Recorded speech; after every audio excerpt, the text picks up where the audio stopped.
Ang tradisyonal na pabasa tuwing Semana Santa mas naisa sa puso raw ng ilan sa ibang paraan. Pusuan natin yan sa report ni Sandra Aguinaldo.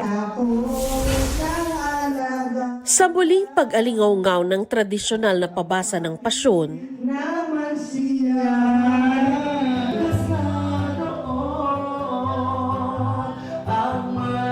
ilang Katoliko ang nagbabasa na talagang full of passion.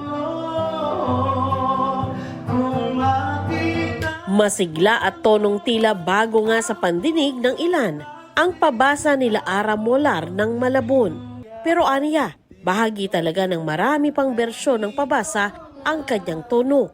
Ang panata niyang ito, pagpupugay sa talento. At ang ganda ng boses ni Ara, bagay na mas kinagiliwan ng kanyang mga kasama pati na ng netizens.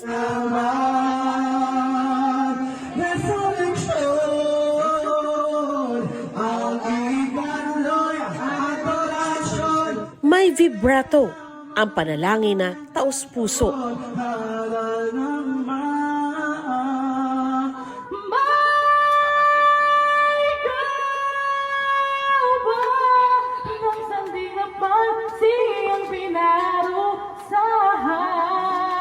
Abot langit naman sa taas ang bersyon ng pabasa ni na BJ Tabios sa Navotas. Gamit niya raw ang baleling tune na ginagamit rin daw nila tuwing may pabasa sa Pampanga.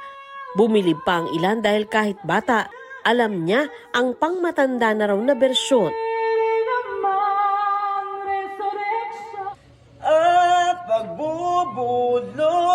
Mas pamilyar na himig naman ang gamit ni Gustav Flores sa Quezon City.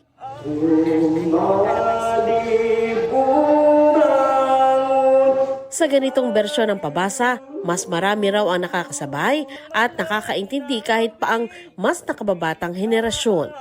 May ilan man daw na napapatakip ng tainga dahil sa kanilang bersyon.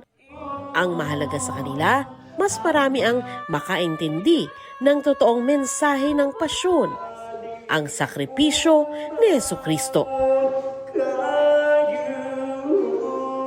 Sandra Aguinaldo, GMA News.